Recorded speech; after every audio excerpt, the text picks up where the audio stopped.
일제시대나 독재 정치에서 우리가 정통성을 찾을 수는 없다는 거죠. 대한민국의 정통성을 얘기할 때. 그 다음 사실 왜곡 부분이 있습니다. 6.25 전쟁은 남침일까 북침일까? 혹시 남침이라고 생각하세요? 북침이라고 생각하세요? 남침이에요? 북침이에요? 남침이세요? 네. 저도 남침이라고 알고 있거든요. 근데 요즘에 아이들은요, 요즘 저희 교과도 그런데 남침이란 말이 안 씁니다. 요즘은 이렇게 표현해요. 북한이 남한을 침략했다. 이렇게 쓰지 남침 북침이란 말 표현을 안 합니다. 근데 얼마 전에 어느 신문사에서 학생들에게 설문조사를 할 거예요. 6.25 전쟁이 남침이냐 북침이냐 했더니 아이들이 혼동을 느끼는 거죠. 다음 볼까요? 남침이라는 말을 두 가지로 해석할 수 있는 거예요. 남한이 북한을 침입했다. 그 남침이냐? 남한을 북한이 침입했다 해서 남침이냐? 아이들이 헷갈리는 거죠. 정답은 1번일까요? 2번일까요? 남침이 1번이에요? 2번이에요? 2번이죠. 근데 아이들은요, 기본적으로 국어나 이런 영어 문장을 배울 때요, 주어, 목적, 우리말로 하면 주어 동사를 배운다고요. 그러니까 대부분 애들은 남침이라고 하니까 남한이 침범했다. 그러니까 남침 아니지. 북한이 침범. 그거 맞아요. 그래서 그럼 북침이라고 쓴 거예요. 10명 중에 7명이 다음요. 그랬더니 박근혜 대통령이 그 기사를 보고서 말도 안 되는 거거든요. 이런 설문조사가 사실 있을 수도 없어요. 근데 박근혜 대통령이 이렇게 얘기했습니다.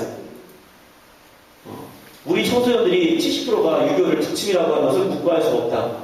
교육 현장에서 진실을 왜곡하거나 역사를 왜곡하는 것은 절대로 있어서는 안 된다. 그래서 선생님들이 북침이라고 가르쳤다는 거예요.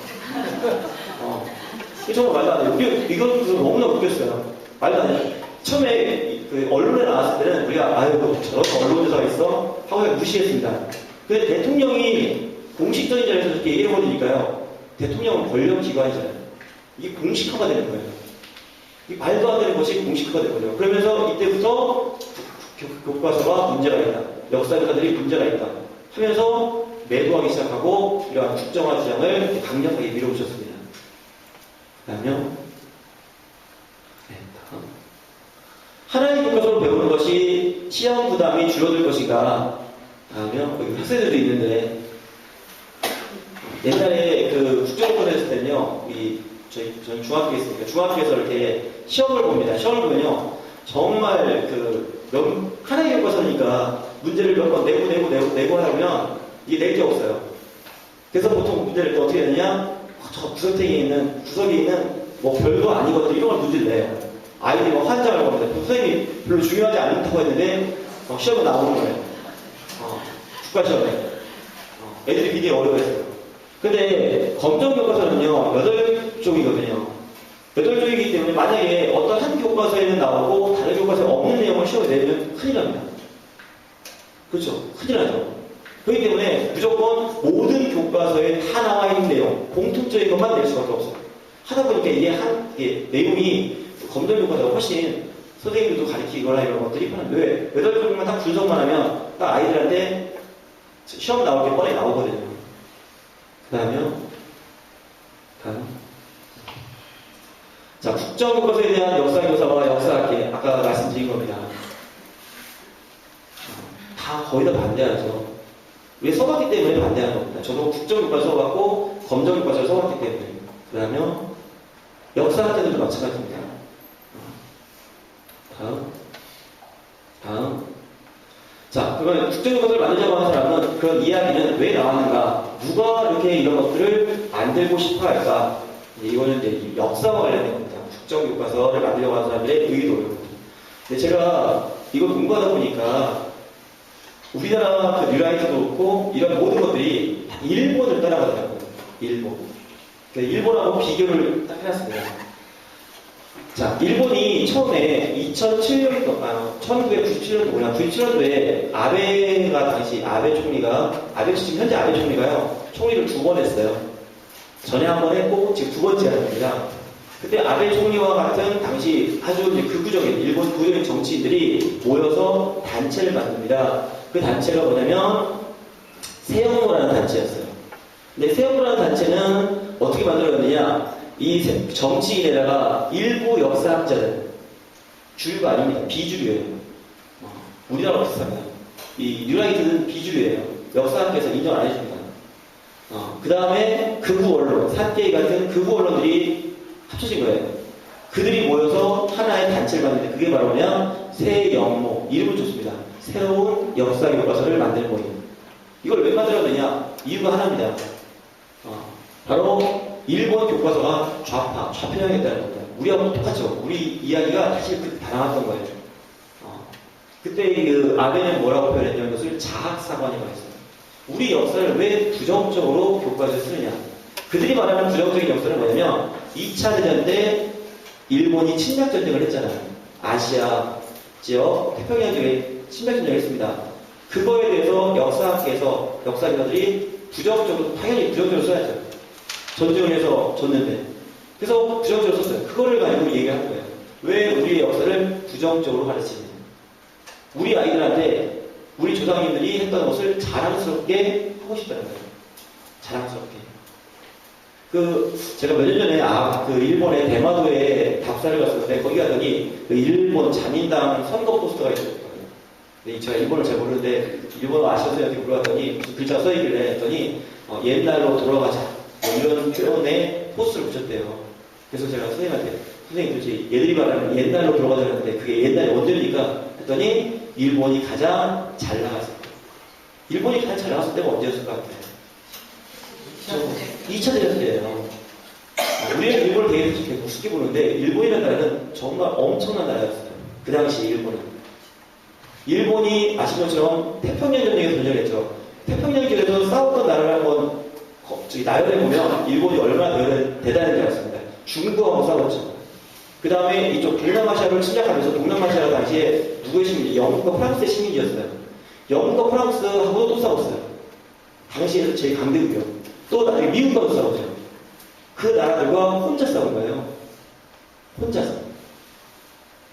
독일은 저쪽에서 유럽에서 싸웠고 독일은 이쪽에 도와주지 않았습니다. 혼자서 미국, 영국, 프랑스, 중국 이런 나라들과 혼자 싸운 겁니다. 그 당시에 이 일본이라는 나라가 어느 정도 강했는지 알겠죠. 오죽했으면 이광수라는 그 친일파는 그런 얘기했죠. 왜 친일했냐고 그러더니 일본이 영원히 안 망할 줄 알았다. 근데 진짜 그때 그렇게 생각하는 사람 많았어요. 일본이라는 나라가 얼마나 강했는지 아시죠? 일본 이 아베와 같이 그 전쟁을 주도했던 사람들의 2세대, 3세대들은요 그때가 가장 그리운 거예요. 그때 가장 좋았고. 근데 그때를 역사학자들은 부정적으로 쓴 거죠. 이 사람들은 전쟁을 하고 싶어 합니다. 전쟁하고 싶은 나라를 만들고 싶어요. 근데 일본은 지금 아시겠지만 전쟁을 할 수 없는 나라죠. 미국이 일본을 항복시킨 다음에 법을 바꿔놨습니다. 우리가 일명 말하는 평화헌법이라고 했어요. 그 이전의 헌법은 전쟁할 수 있는 나라였어요. 근데 평화헌법은요, 평화헌법 구조에 뭐라고 되어 있냐면 일본은 전쟁을 할 수 없다고 헌법에 나와 있습니다. 군대를 둘 수 없다. 그래서 일본이 군대라는 말을 쓸 수가 없어요. 무슨 말로 옛날 홍길동전에 배우는 그런 말이 있죠. 아버지를 아버지라고 부르고 형을 형이라고 부른다고 하죠. 일본은 그래서 자위대라는 군대를 두는데 자위대 세계에서 세 번째로 군사력이 큰 집단이에요. 근데 그거를 군대라고 못 부릅니다. 군대를 군대라고 못 부르는 이게 평화헌법 구조에 때문입니다. 미국이 만들어준 헌법입니다. 전쟁하지 말아라 그런 의미였죠. 그런데 이 아베 같은 사람들은 그것을 없애고 싶은 거예요. 근데 그걸 없애려면요, 헌법을 바꾸려면 우리도 알겠지만 국회의원으로 가지 마세요. 국회의원으로 되면 벌써 바꿨어요. 헌법은 국민투표를 해야 되는 거예요. 국회를 통과하고 국민투표를 해야 헌법이 바뀝니다. 근데 일본 국민들은 아베는 많이 지지합니다. 하지만 옛날 전쟁했던 기억이 너무나 끔찍했어요. 사실 내 가족들이 전쟁당하고 죽었죠. 전쟁한다고 한 사람들이 피해를 입었습니다. 일본 사람들이 그래도 전쟁은 하고 싶지 않은 거예요. 지금 평화헌법 구조가 좋은 거죠. 그래서 아베가 아무리 전쟁할 수 있는 나라를 바꾸고 싶어 해도 국민들의 의식이, 생각이 바뀌지 않으면 절대로 할 수가 없는 거예요. 그래서 아베가 하는 방법이 뭐냐? 그러면 어린아이부터 교육을 시키자. 근데 어린아이부터 교육을 시키려 했더니 어린아이들이 보는 교과서를 봤더니 그때 자기가 가장 자랑스러워하는 그때가 부정적으로 써있는 거죠. 왜냐하면 역사학자들은 그 전쟁 시기를 굉장히 긍정적으로 쓸 수가 없죠. 역사적으로 많은 나라들이 피해를 줬고, 자, 일본 사람들만 피해를 줬습니까? 그래서 역사학자들이 썼던 그런 것들이 불만스러운 거예요. 또 역사 교사들, 일본에 있는 교사들 마찬가지입니다. 교사들이 불만스러운 거예요. 일본 교사들이 아베 총리가 가장 싫어하는 집단 중에 하나가 일본 교사들이에요. 왜 그러냐면 일본 2차 대전 때 그 일본이 전쟁을 하다가 나중에 군인들이 부족하니까 누군가지 우리나라 사람도 끌고 갔지만 점점 나이가 우리 이렇게 10대 아이들도 전쟁 때 끌고 갑니다. 근데 학교에 다니는 그 아이들을 전쟁 때 끌고 가려면 누가 걔들을 설득시켜야 될 거 아니에요. 그렇죠? 선생님들이 하는 거예요. 선생님들. 우리나라도 많이 했어요. 우리나라 그 교단에서 그 당시 학생들 아무도 모르는 학생들에게 너 일본을 위해서 일해야지. 아니면 너 우리나라도 마찬가지야. 너 공장에 일 시켜줄게. 선생님들이 꼬셔가지고서 보낸 것도 많습니다. 그 일본 선생님들이 전쟁이 끝난 다음에 뼈저리 반성을 했어요. 그래서 일본 선생님들이 보수적이든 진보적이든 상관없이 공통된 생각이 뭐냐? 우리 아이들은 다시는 전쟁 때 보내지 말자. 이것이 선생님들의 공통된 생각이에요. 그래서 일본에서 가장 선생님들이 중요시하게 있는 교육이 평화교육이에요. 당연히 아베가 싫어요. 전쟁할 수 있는 나라를 만들어야 되는데 애들한테 전쟁하지 말라고 평화를 강조하고 그 시기가 나빴다. 이렇게 얘기하니까 당연히 아베가 싫어요. 그래서 아베가 그 자기와 생각이 맞는 일부 학자들을 데리고서 제가 교과서를 만든 거예요. 그게 수조적 교과서입니다. 우리가 말하는 왜곡된 일본 교과서라는 게 저거 교과서예요. 자, 우리나라도 마찬가지예요. 우리나라 정치인들, 박근혜 대통령이나 김무성 같은 정치인들이 주도합니다. 여기에 일부 뉴라이트 계열의 일부 학자들이 여기에 가담하죠. 이 사람들은 역사학에서는 인정을 못 받아요. 그래서 이 사람들이 정치인들과 혼잡는 거예요. 거기에 언론들이 가세합니다. 그래서 만들어진 모임이 교과서 포럼이고, 이 교과서 포럼을 기반으로 해서 만들어진 책이 교학사 교과서예요. 그래서 우리가 교학사 교과서 문제가 있다고 그렇게 얘기했던 겁니다. 이게 한눈에 볼 수 있어서 제가 좀 정리를 해봤습니다. 그러면 일본은 자학사관 때문에 이런 걸 주장이 됐고요. 우리는 박근혜 대통령이 자주 얘기하는 기회주의, 구욕의 역사다. 왜 우리 역사를 이렇게 부정적으로 쓰느냐 이렇게 얘기하면서 이러한 그 교과서를 왜곡시키는 이러한 일을 했다는 겁니다. 다음이요. 자, 여기는 그 뉴라이트 학자들이 있는 단체인데 현대사학회라는 단체의 구성 요소를 보면 알겠지만 현대사학회의 사학회입니다. 역사단체인데요. 안보 전문가, 정치 외교 전문가, 우리 한국사와 관련된, 특히 현대사와 관련된 전문가들은 극히 일부밖에 안 돼요. 대부분 다 정치, 경제, 안보 이런 사람들이 대부분 주도합니다. 아까 안병호 교수가 그분도 저기예요. 경제학 교수입니다. 뉴라이트 계열의 대부분. 그다음에 그래서 만들어진 교과서가 후소시아 교과서, 우리나라의 교학사 교과서죠. 다음이요. 두 가지 비교해 보겠습니다. 수소 교과서는 어떤 내용이냐? 사실 뭐 크게 다르지 않습니다. 몇 가지 달라요. 우리나라 일본 학계에서 안 쓰는 걸 써요. 일본 학계에서는 민나일본이라는 것을 부정합니다. 근데 이 세영모에 있는 그 일본 학자들은 그거를 강요를 묻죠. 그 다음에 우리나라를 침략했다고 옛날에 교과서에 나왔는데 그들은 침략이라는 표현을 안 씁니다. 진출했다고 교과서에. 그리고 일본군 위안부, 난징대항사처럼 자기들한테 불리한 내용 교과서에 하나도 안 씁니다. 그리고 독도를 일본 영토로 분명히 표시했죠. 물론 지금은 아베 총리가 모든 교과서에 다 그렇게 쓰라고 강요를 해서 다 쓰지만 이때는 이 교과서만 그랬어요. 그 다음 교학사 교과서 마찬가지입니다. 식민지 근대화론, 일제강점기는 아무랬던 시기가 아니라 나는 경제발전이 이루어지는 토대가 되었고 지금의 경제발전이 일제 시기 때문에 가능했다. 이게 식민지 근대화론이라는 겁니다. 뉴라이트들이 가장 강조하는 것들이죠. 그 다음 친일 문제. 당시에는 먹고 살기 위해 모두 다 친일했다. 이승만은 건국 대통령으로 국부로 추앙해야 되고 5.16은 구구의 혁명이다. 이런 표현들, 이런 것들이 주로 외국의 교과서에 나온다는 거죠. 그래서 우리도 수소적 교과서 외국 교과서라고 비판했고 교학사도 비판했던 거예요. 자, 지금 정부가 만들려고 하는 교과서가 무엇 것 같아요? 교학사 교과서 같은 교과서죠. 왜? 교학사 교과서 만들었을 때 입에 침이 맞아도 칭찬했던 사람이 김무성 대표하고 박근혜 대통령입니다. 정말 훌륭한 교과서 만들어냈다. 다음. 자, 아까 얘기했던 부분이죠. 자, 일본 아베가 지향하는 바 평화헌법을 부정하고 그들은 정상국가라고 해요. 전쟁할 수 있는 나라. 정상적인 나라를 만들자. 우리나라 보수 우익들의 목표는 이승만 박정희에 대한 평가를 긍정적으로 교과서에 쓰게 하자. 그래서 친일과 독재를 부활시키자. 뭐 이런 의미죠. 다음이요. 여기서 제가 말하고있다는 것은 우리나라는 참 마음이 아프지만 이 아베보다 못하다는 생각이 들어요. 아베 정권이 이쿠샤라는 교과서를 2002년도에 처음 만들었어요. 그때 일본에 있는 양심적인 시민단체나 이런 사람들이 다 반대운동을 했어요. 그래서 0.039 일본의 중학교만 10,000개가 넘어요. 그 중에서 저 교과서를 선택한 학교가 10개가 안 됐습니다. 완전히 참패됐죠. 그 다음에 일본은 4년이나 5년마다 교과서를 다시 선택을 합니다. 엄청 노력을 했어요. 그래서 다음에 교과서 선택할 때는 0.39 10배가 늘었죠. 그 다음 교과서 바꿀 때는 3.7 또 10배가 늘어났습니다. 올해 또 교과서를 바꿨어요.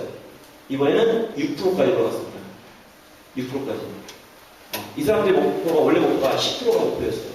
지금 10%에 거의 달아있죠. 처음에 100여면 160배가 늘어난 겁니다. 아베 정부는요 15년 동안 노력을 해서 6%를 만들어 온 거예요. 근데 문제를 보세요. 2013년도에 교과서 채택할 거 하나도 없자 바로 2년 만에 국정화하겠다고 해요. 아베는 15년 동안 노력이라고 하는데 우리나라 노력도 안 하고 그냥 한 방에 그냥 국정화로 끝내버린 거죠. 그래서 심지어는 일본에 있는 시민단체들이 걱정을 했어요. 뭐라고 하냐면 혹시 아베가 이거 따라할까봐. 진짜로. 그리고 성명서를 발표했습니다. 아베가 따라할까봐 어떡하냐. 이거 보고서. 정말 걱정이에요. 그죠? 그분들은 15년 동안 막아내려고 얼마나 힘들게 싸웠는데 아베가 한 방에 국정화해버리면 자기가 근데 그러진 않을 거예요. 아무리 아베 총리가 보수적이고 해도 교과서를 국정화하려고 하지는 않습니다. 정말 우리나라는 너무 노력을 안 한다. 보식들도 노력 좀 하지. 그런 생각이 들었어요. 다음요. 자, 정리할 때가 됐는데요. 이거는 이제 아는 선생님이 국정교과서는 이거다 이렇게 표현을 해봅니다. 한번 맞춰볼까요? 국정교과서는 무엇이다. 다음요. 뭘까요? 자, 보일러라고 표현했습니다. 거꾸로 간다. 거꾸로 타는 보일러. 그 다음 국정교과서는 음주운전이다. 왜 그럴까? 매우 위험하다. 친일과 독재를 미워하는 교과서니까. 그 다음 국정교과서는 뱃살이다. 왜 그럴까요? 남들한테 보여주기 너무 부끄러워서 북한이나 베트남 쓰는 이런 것을 우리가 쓰니까. 그죠? 그 다음 국정교과서는 교학사 교과서다. 그죠? 이게 교학사 교과서 만들어지기 전에 만들어진 대한교과서, 뉴라이트에서 만든 대한교과서 만들었을 때의 출판 기념회 때, 이때 대통령을 안 했어요. 새누리당 대표였는데, 그때 박근혜 대통령이 그 당시에 이런 얘기 했어요. 지금 한 8년 전인가 7년 전에 얘기했는데요. 볼까요? 뭐라고 했을까요? 우리 청소년들이 왜곡된 역사평가를 배우고 있다고 생각하면 정말 전율하지 않을 수 없다. 뜻이 있는 이들이 현행 교과서의 문제점을 지적하며 청소년들이 잘못된 역사관을 키우는 것을 크게 걱정했는데 이제 걱정을 덜게 된다. 이분이 안심한 교과서가 바로 대한교과서고요. 그거를 그대로 검정으로 통과시킨 교과서가 교학사 교과서였습니다. 그러면 박근혜 대통령이나 김무성 대표가 지금 많은 역사학자나 많은 사람들의 반발을 부르고 이렇게 고집을 피워가면서 교과서를 굳이 국정을 하려는 이유가 뭘까요? 이분이 입이 바르도록 치유하도록 칭찬했던 교학사 교과서 이것을 쓰겠다는 거죠. 그것을 국정교과서로 하겠다는 그런 얘기입니다. 그래서 저희들이 너무나 답답한 거예요. 그걸 가르쳐야 되는 저희 교사들 입장에는. 그러면 자, 박근혜 정부의 한국사 국정화를 막아내는데 여러 협의체는 시민 여러분들의 뜨거운 관심과 애정을 부탁드린다고 제가 인사드리고요.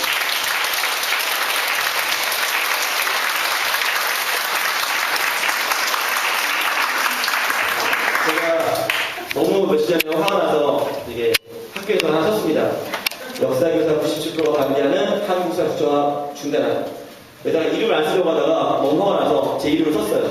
이걸 써가지고서 제가 학교를 출근할 때, 퇴근할 때, 전철 타고 올 때 항상 들고 다닙니다. 이렇게. 제가 하는 그런 분들이에요. 사실 여러분들이 많이 이런 내용을 좀 아시고 주변 분들한테 이런 것들 왜 이런 국정화 교과서가 만들어지려고 하는가를 좀 얘기해 주셨으면 좋겠고요. 그리고 뭐 부평역에서 어제 보니까 부평역에서 1인 시위가 있었거든요. 그분들 혹시 만나게 되면 뭐 함께 혹시 하면 좋고요. 함께하지 못한다라도 지나가더라도 고생한다. 나도 응원한다. 나도 응원한다. 이렇게 해주시면 저희도 굉장히 힘이 될 것 같다는 생각이 듭니다.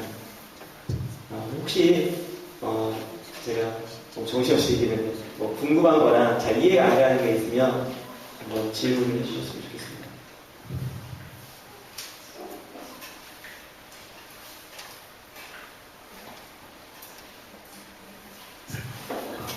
고민하실 동안에 제가 이거 들고 있었더니 제가 가르치는 제자가 그렇게 묻더라고요. 선생님, 저 교과서가 되면 어떡하냐고, 정말 만들어지면 어떡하냐고. 근데 제가 지금 3학년 아이들 가르치는데 중3 아이들, 그 아이들을 작년에 저희 학교에 와서 2년 데리고 올라왔어요. 그 아이들에게 제가 전부 다 2학년, 3학년 역사를 공부하거든요. 2학년을 공부하는데 2학년 동안 다 저한테만 배웠던 아이들이에요. 근데 그 아이들 제가 정말 사랑하고 이뻐하고 정말 착한 아이들인데 너무 가슴 아프게요. 저 교과서 만들어지면 2년 후에 만들어진다고 정말 대단해요. 지금 해서 내년도에 교과서를 다 완성하겠다는 겁니다. 그리고 그 다음에 우리 제자들이 고2가 되는 그때 교과서를 배부하겠다는 거예요. 우리 아이들이 고2 때 이제 또 한국사를 배우거든요. 제가 우리 아이가 너무 가슴 아픈 게 우리 아이들이 고등학교 가서 만나볼 교과서가 그 교과서는 정말 눈물 났어요. 애들 볼 때마다.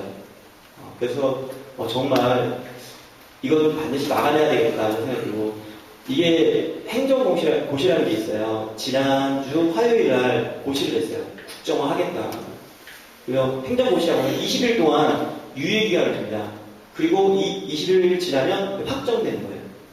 그래서 지금 그 유예 기간 동안 20일 동안 많은 시민단체나 역사학자들이 이 반대 운동을 해서 제발 좀 철회해달라고 이렇게 지금 운동을 하고 있는 거죠. 거기에 여기 계신 많은 분들이 좀 도움을 주셨으면 좋겠습니다. 혹시 질문 1? 개인적인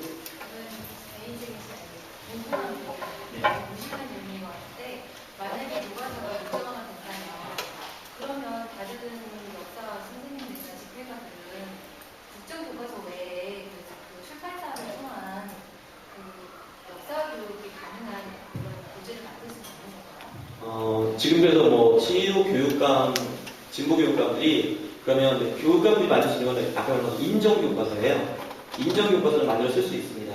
그래서 만들겠다라고 얘기하고 지금 교육에서는 그런 거 없는데 그냥 위법이라고 자꾸 얘기하는데 그런 방법도 있죠. 하지만 일단 교과서라는 것이 가진 권위가 있잖아요. 그것도 있고. 또 그렇게 또 얘기하는 제가 옛날에 이거 나오기 전에 일본 아까 올해 니코시아 교과서 채택하는 거에 대해서 우리 인천 학생들은 그 반대 선언도 했었어요.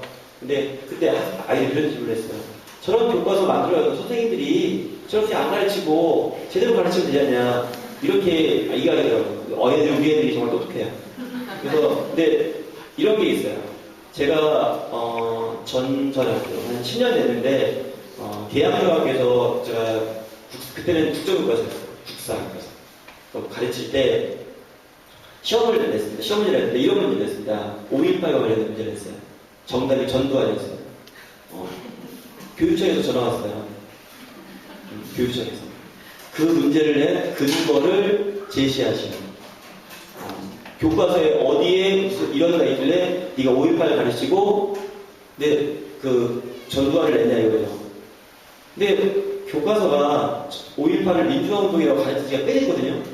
근데 교육청이나 이런 옛날에 5.18을 광주 사태로 배웠던 이런 분들이 5.18 민주화운동 이러니까 전화한 거예요. 학교에다가 그걸 어떻게 입수했는지. 사실 저 그게 처음에는 깜짝 놀랐어요. 한 번도 그런 적 없었거든요. 위축이 돼요, 그래서. 그리고 제가 저는 다행히 5.18 민주화운동 그 부분이었기 때문에 그냥 그거를 복사해서 보냈습니다. 이 교과서에 이렇게 나오는 게 가르쳤다. 근데 만약에 그렇지 않을 경우 아마 교사들의 가르치는 거에 대해서 엄청나게 들어올 거예요. 당신들이 어떻게 가르치는지 이런 것들을 제출하라. 우리 지도안이라고 하거든요. 교과서대로 왜 안 가르치느냐. 이런 걸 했을 때 교사들 같은 경우 사실 그게 아주 쉽게 이걸 부정할 수가 없습니다. 위축될 수밖에 없죠. 그렇게 되죠. 그래서 그런 교과서가 안 만들어지는 것이 가장 좋은 거고요. 그 다음부터는 만약 정말 최악의 사태가 일어나서 그런 교과서가 만들어지고 그런 교과서가 쓰이면 교사들은 교사 나름대로 또 아이들에게 바르게 가르치기 위해서 또 노력을 할 겁니다. 하지만 그것들이 아주 쉬운 길은 아닙니다. 굉장히 어려운 길일 거예요. 그리고 아이들도 그렇고 대부분의 국민들은 교과서 하면 옳은 거, 맞는 거라고 생각하는 분들이 참 많거든요. 또, 예. 법을 바꾸는 것도 절차가 있고, 네. 그런데 교과서가 일정하게 되네요. 저희가 할 수 있는 게 아무것도 없는 상황, 두고만 봐야 될 수 있는 거예요? 아니 뭐 투표를 하든지 뭐 예. 법을 바꿀 때 그런 절차를 따라서 하는데 교과서가 바뀌는 절차에서는 이렇게 당한다는 표현이 좀 그렇지만 당하기만 하는 것밖에 할 수가 없는 건가요? 며칠 전에 저희 아이가 질문했던 거하고 똑같은 내용이신데요. 불행하게도 이거는 권한이 교육부 장관에 돼 있어요. 교육부 장관이 발표한 거고요. 그러니까 쉽게 말하면 대통령의 의중을 받아서 교육부 장관이 실행하는 거거든요. 그러니까 대통령의 권한이에요. 그래서 우리 대통령 잘 뽑아야 된다. 이런 얘기 했나? 정말 그래요. 그러니까 대통령이 할 수 있는 것들이 정말 많거든요. 이런 것들이 법에 없어요. 정부에 그냥 보시만 하면 되는 거예요. 보시. 물론 우리가 할 줄 알는 정부는 대통령이 됐다고 해서 정부를 이끈다고 해서 내 마음대로 좀 하는 거 아니죠. 국민들의 뜻을 받아서 정치를 해야 되는데 내 마음대로 할 수 있는 분들이 굉장히 많습니다. 우리나라 여러 분야에서. 또 아까 손 드신 분. 네. 저희가 지금 우리나라가 민주주의 국가잖아요. 근데 그렇게 다수의 사람들이 반대를 하는데 권력이 있다고 선생님 말씀처럼 대통령이 부지를 한다면서 이게 바뀌면 우리나라가 민주주의 국가가 아닌 거잖아요. 농담으로 얘기하면 북한주의 되는 거예요. 북한처럼 가잖아요. 북한주의 되는 거죠. 근데 그분이 영원히 권력을 잡고 있는 건 아니고 그래서 사실 역사라도 증명했을 텐데 사실 이 교과서는 그냥 보통 표현하면 어떤 학자분이 얘기했는데 2년밖에 못 갈 박근혜 정부 끝나면 새로운 권력을 잡는 사람도요 대통령 후보 새누리당 후보라고 하더라도 이거를 끌고 가기가 어려워요. 대통령 선거를 해야 되잖아요. 선거하는데 선거에서 지금이야 이렇게 권력을 잡았으니까 이런 얘기 하지만 대통령 선거에서 이런 얘기 할 수 있을까요? 지금처럼? 절대 못해요. 당연히 이 국정교과서 다시 옛날로 돌아갈 겁니다. 그렇게 되면. 보이죠? 거기 학생들만 이제 완전히 교과서가.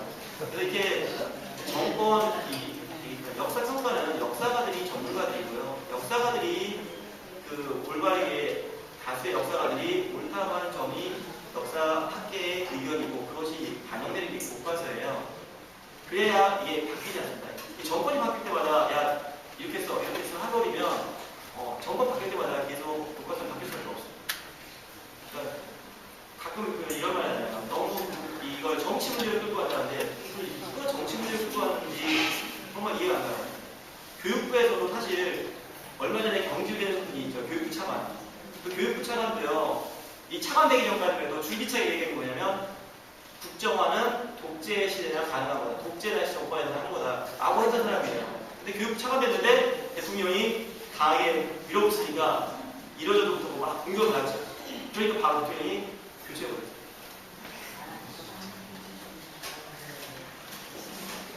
제가 보기에는 박근혜 대통령이 아베 총리가 궁극적으로 이상 자기들이 이제 목표로 하는 점이 아까 말했던 평화법을 바꾸는 것, 전쟁할 수 있는 나라로 만드는 것 이런 것이듯이 박근혜 대통령이 자기 임기 동안에 자기들이 오랫동안 해보고 싶었던 것들을 하고 그런데 그것을 문제인 거는 그 본인 개인이 아니라 지금 대통령이라고 하는 국가기관 내에 있는 분이 그런 걸 한다는 개인적인 이러한 바람의 이런 것들을 이루려고 하는